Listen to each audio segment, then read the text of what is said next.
One day, I found myself in a situation I could have never imagined. It all started when I took my husband to the doctor for a regular checkup. What was supposed to be a routine visit turned my world upside down. Dr. Lawrence, with a grave expression, shared some shocking news about my husband. The severity in his eyes told me this was no joke. I felt a wave of panic and disbelief wash over me. My husband, who I had cared for through his illness, was now a source of fear and concern. Dr. Lawrence urged me to consider my safety, suggesting I might need to distance myself from my husband. His words left me feeling overwhelmed and scared. My name is Betty Friedan, and I'm a 50-year-old who has dedicated 10 years to working at a leading pharmaceutical company. That place has become my second home, offering comfort and a sense of belonging. Despite my age, I've continued to work full-time, earning the respect and admiration of my colleagues. Not many people my age are still working as I do, but I've never minded. My dedication to my job was partly because I remained single until 4 years ago. My manager, Gerald, and I shared a close bond, partly because we were both single. He once jokingly asked if I was ever going to get married, a comment that could have been taken the wrong way, but I knew it was all in good humor. Around that time, I was secretly seeing Richard, who would later become my husband. Richard was a bit older, previously married and divorced, and like me, wasn't interested in having children. We met through a marriage consultation service, seeking companionship for our later years. Choosing to keep our relationship private, we didn't share our plans with anyone, even as our manager made light-hearted jabs about marriage. Eventually, Richard and I tied the knot quietly without a ceremony, simply signing the necessary paperwork at City Hall. The simplicity of the process surprised me, but I was excited for our future together. But now, faced with Dr. Lawrence's alarming advice, I was forced to reassess everything. My feelings of compassion for my sick husband were now tangled with fear and uncertainty. Dr. Lawrence's words echoed in my mind, urging me to take action for my own safety. As I stood there trying to process the situation, I realized I needed to make a decision, and fast. The life I had known and the future I had envisioned were suddenly on uncertain ground. I'm La, and my husband Richard works at a factory. To be honest, I earn more than he does. Richard started his job there right after finishing high school. As for me, I grew up in an orphanage and always dreamt of being independent. That's why I didn't want to quit my job at the pharmaceutical company even after we got married. I loved my job too much. When Richard and I tied the knot, I immediately told my manager, Gerald, about it. He congratulated me, but I could tell he had mixed feelings. Maybe he felt a bit lonely because his buddy in singleness, got married first. I tried teasing him about it, but he brushed it off, so I let the matter drop. Despite Gerald's reaction, I was over the moon about starting a new chapter with Richard. I imagined all the wonderful things our future would hold, but reality turned out to be less shiny than my dreams. Life as newlyweds was pretty standard. Not much changed for me. I kept working, and the biggest change was probably moving to a more rural area and commuting by car instead of bus. Richard and I shared my old car because he didn't have one. About a year into our marriage, though, things started to get rocky. Richard began showing signs of depression. He seemed off, hardly eating his breakfast, getting lost in his thoughts, and even getting small things like condiments mixed up. His clothes didn't match, and he became quieter at work and at home. Although I've always appreciated Richard's quiet strength, his silence became too heavy, making it feel like I was living alone. This loneliness crept up on me as I noticed these small but significant changes in him. It dawned on me that Richard might be dealing with a mental health issue. Watching someone you care about struggle without knowing how to help is incredibly hard. I decided to take Richard to a clinic that specializes in mind and body health, where he was diagnosed with depression. I had a basic understanding of depression, but hearing the diagnosis made my world feel a bit dimmer. The doctor explained that the best way to tackle depression is to address its root cause directly.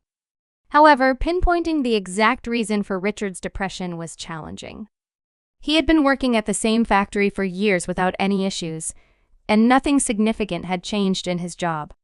If anything, I worried that perhaps our marriage had somehow contributed to his state. During our conversations with the doctor, I assured him that we were living a content life and couldn't identify any direct pressures at home that might have led to Richard's condition. The doctor encouraged us to return if we noticed any changes or had any insights into potential causes of his depression. Despite multiple visits to the clinic, we couldn't find the root cause of Richard's distress. Over time, his depression only deepened. On his worst days, Richard would barely get out of bed, plagued by headaches or calling in sick to work. His appetite vanished, and he lost a noticeable amount of weight. Eventually, he was unable to continue working and had to leave his job. Richard felt terribly guilty for putting all the financial burden on me, but I reassured him that I was okay with working. My primary concern was his well-being. It was tough to see him so affected, and I constantly worried about him, especially when I was at work. There was an incident where he went out and couldn't find his way back home, which made me fear he was battling not just depression, but potentially dementia as well. This possibility added to my stress. When colleagues asked about how things were going, I had to admit that Richard wasn't improving. Seeing someone you love struggle so much without a clear way to help is incredibly difficult. Gerald noticed I was looking particularly worn out one day and handed me an energy drink. Drinking it made me feel a little better, and I was touched by his gesture of support. He reminded me that we're all in this journey together, and his words nearly brought me to tears. With everything going on with Richard, I hadn't realized how much stress I'd been piling up on myself. It became clear that I needed to keep myself together, or else I might break down too. So, I threw myself into work, trying to maintain some normalcy in our lives. 1 year have flown by, and things with Richard haven't improved. In fact, they've only gotten worse. As our 3rd wedding anniversary approached, I couldn't see any light at the end of the tunnel for his condition. Then, one morning, I noticed our car wasn't where it should have been. Confused, I checked again, but the car was definitely missing. Since Richard's diagnosis, I was the only one who drove it. I hadn't used the car since the day before, which meant it should have been at home. Concerned, I asked Richard if he knew anything about where the car might be. He casually mentioned he thought it was there when he got home yesterday. I remembered he had gone out for a bit while I was at work. The doctor had suggested he try walking or jogging to help him cope. If the car was there when he returned, it must have disappeared sometime during the night. With the car gone, I had no choice but to use public transport, which made me about 10 minutes late for work. I explained the situation to Gerald, who was understanding but puzzled about the car's whereabouts. He wondered if Richard might have taken it, but I dismissed the idea. Given Richard's condition and his aversion to driving since falling ill, it didn't make sense. Despite Richard's occasional lapses in memory and frequent mood swings, I couldn't imagine him being responsible for the missing car. The mystery of the car added yet another layer of complexity to our already challenging situation. Right after realizing the car was gone, I didn't waste any time reporting it to the police, hoping it would turn up soon. But deep down, a nagging worry haunted me that it might be gone for good. As if that wasn't enough, something else strange occurred. On the day I was supposed to get my paycheck, I went to the bank to take out some money and noticed that my personal bank account was empty. I was taken aback. We do have a shared account, which I checked next, only to find it was also at zero. This left me completely baffled. Richard and I shared the joint account, but he had no access to my personal account, nor did he know its PIN. Yet, somehow, all our savings had vanished. The cold wave of shock hit me hard, and once home, I confronted Richard. I asked him if he knew anything about the missing funds from our joint account. He seemed genuinely confused and denied knowing anything about it. Considering his state of mind due to depression, I hesitated to press further, fearing it might add to his stress. Richard, with his gaze fixed on the ceiling, seemed distant, lost in one of his frequent dazes attributed to his condition. It made me wonder if he could have actually taken the money. Planning to bring this issue up with the police, I was overwhelmed by the double blow of losing both our car and our savings. The financial pinch was sharp, made worse by my lack of a family safety net, having grown up in an orphanage with no parents to turn to for help. Amidst these troubles, it was suggested that we switch Richard to a larger hospital with more resources than the small community psychiatric clinic we'd been using. The clinic had reached its limits in what it could do for him and recommended a general hospital for better care. They even provided a referral letter. So, we decided to make our first visit to the general hospital, taking a taxi there. The experience was new and a bit daunting for me, and throughout the journey, Richard remained quiet, lost in his own thoughts as we arrived at the hospital. Taking a deep breath, I walked into the hospital, handing over the referral letter at the reception and bracing myself for a bit of a wait. Given it was a bustling general hospital, the lobby was crowded with patients, each waiting for their turn. After around an hour, Richard was finally called in for his consultation. While he went inside, I took out a book to pass the time, but barely had Richard entered the doctor's office when a nurse approached me. "Excuse me, are you Mrs. Simmons?" she asked. I confirmed, and she mentioned the doctor wanted to see me. I was used to discussing Richard's condition, so I assumed it was a similar situation this time and followed her, albeit with a bit of anxiety. The nurse led me to a different room, where I was greeted by a doctor who looked about a decade my senior, with graying hair and a kind demeanor. Before I could even settle in, I asked if this was about Richard's condition. He nodded gravely, and I prepared myself for potentially bad news. The doctor's next words took me completely by surprise, however. He urged me to distance myself from my husband, revealing that Richard had been arrested for fraud 10 years ago. My mind spun with confusion. Why was this coming up now during a routine medical visit? The doctor explained his suspicions about Richard's depression, suggesting that he might be pretending. He recounted recognizing Richard from a surgery 10 years ago, where he had treated a deep cut on Richard's leg. The revelation was jarring. Here I was thinking we were addressing Richard's mental health, only to discover his hidden past and a possible deception about his current state. This unexpected turn of events left me reeling, trying to reconcile the caring husband I knew with the person the doctor described. When the doctor mentioned recognizing a large scar on Richard's right leg, everything started to make sense. I knew of the scar but never knew its origin, as Richard had never mentioned it. Learning that the doctor before me was the one who had treated Richard's injury years ago felt like an unbelievable twist of fate. The story unfolded further when the doctor revealed that Richard had injured himself during a dispute with his former wife, a dispute that arose because he had swindled her. He had stolen her luxury items and money. Shockingly, he had also feigned dementia during that time, manipulating his wife into lowering her guard before committing the fraud. This pattern of pretending to be ill to facilitate his deceit was appalling. Hearing about Richard's criminal past and his arrest was staggering. I hadn't looked into Richard's background before marrying him. Being alone most of my life, I was just happy to find someone willing to be my partner. The doctor's stern warning that Richard could be a danger to me sent chills down my spine. There was a seriousness in his tone that made it clear this was no laughing matter. The realization hit me hard. I had been deceived. In the days that followed, I struggled to act normal around Richard while secretly planning my next steps. I decided to set up surveillance cameras around our home to watch Richard's activities when I wasn't there. About a week later, I noticed a missing watch and bag. Reviewing the camera footage, I saw Richard leave the house with them and return later with a wad of cash, looking suspiciously pleased with himself. His demeanor did not match that of someone suffering from depression. This footage confirmed my worst fears. Richard was behind the theft of my belongings, the car, and our savings. Facing the hard evidence of his deceit was crushing. Richard had lied to and manipulated me, betraying the trust I had placed in him. It was clear that I needed to take significant action against someone who had pretended to be vulnerable and in need of care, only to exploit my compassion and generosity. The realization that Richard had betrayed my trust was unbearable. I had dedicated my life to working and caring for what I thought was a sick partner.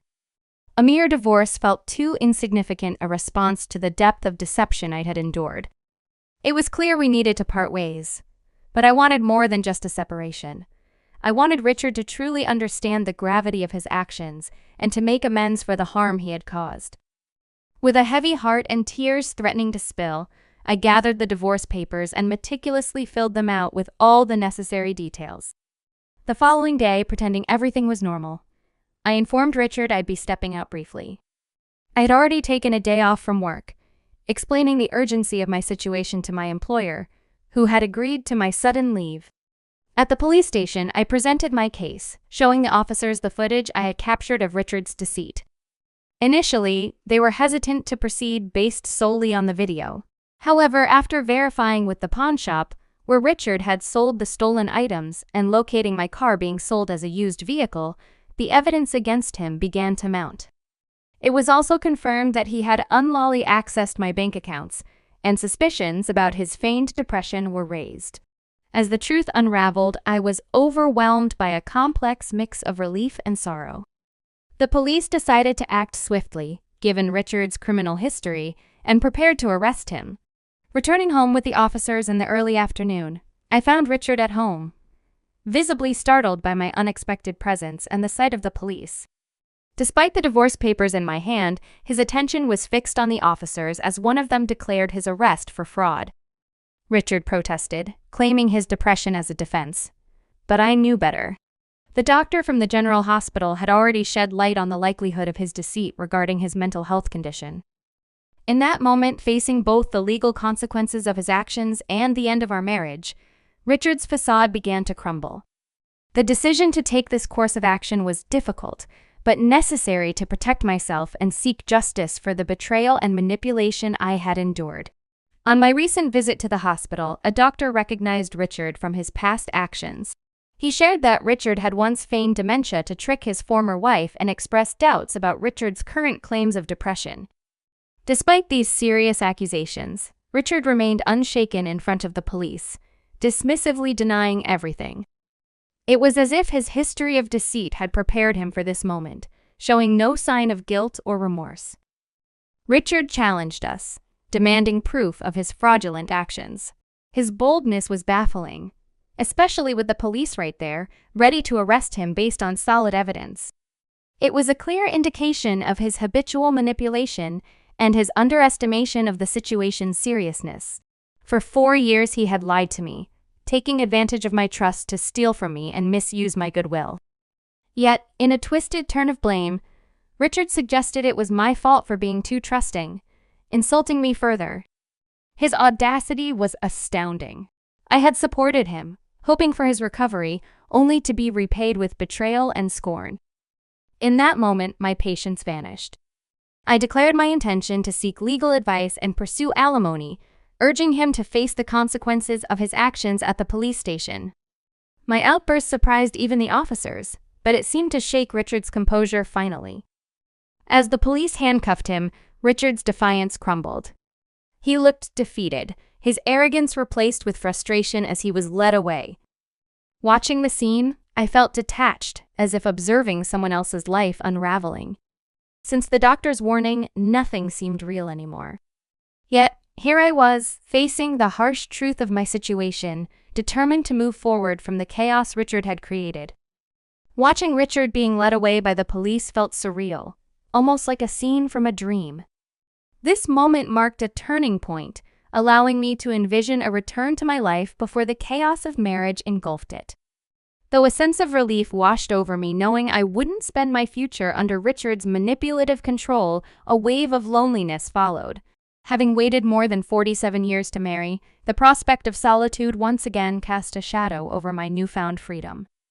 2 months later, our divorce was finalized. The process had been slightly delayed due to Richard's arrest, but by the time everything was official, my emotions had settled, enabling me to reflect on our shared history with a clear mind. Richard's future was uncertain, facing imprisonment for his second offense. I could only hope this experience would lead him to sincerely reconsider his choices. In the wake of our marriage, which had dissolved into nothing more than a disillusioning memory, I found myself pondering my next steps over a simple lunch at work. It was then that my boss, Gerald, approached with a casual yet loaded comment as he joined me with his store-bought hot dog lunch. "I think you'd be just fine if you were with me," he remarked, almost offhandedly. His words caught me off guard, and it took a moment for their full weight to sink in, leaving me momentarily flustered. "Yes, I'm serious," he added, seeing my hesitation, his tone smooth yet sincere. I was speechless, my lunch momentarily forgotten as I processed his proposition. Gerald then returned to work, leaving me to contemplate his unexpected offer in a daze. The idea of a romantic relationship with Gerald had never crossed my mind. Yet I couldn't deny the care and stability he had always shown me. His steady presence and responsible nature suddenly cast him in a new light, despite my initial reaction to evaluate such matters. As I continued eating, the seeds of possibility Gerald had planted began to take root, suggesting a future I hadn't dared to imagine until now. The thought of inviting Gerald out for a meal after work sparked a warmth within me, kindling a sense of hope for the future. Perhaps this was the perfect moment to embark on a new journey, to explore the possibility of happiness and companionship once again. The idea of stepping out of my comfort zone and into a new beginning with someone who had shown me kindness and support felt both thrilling and comforting. Tonight, I decided, could be the start of something new and beautiful.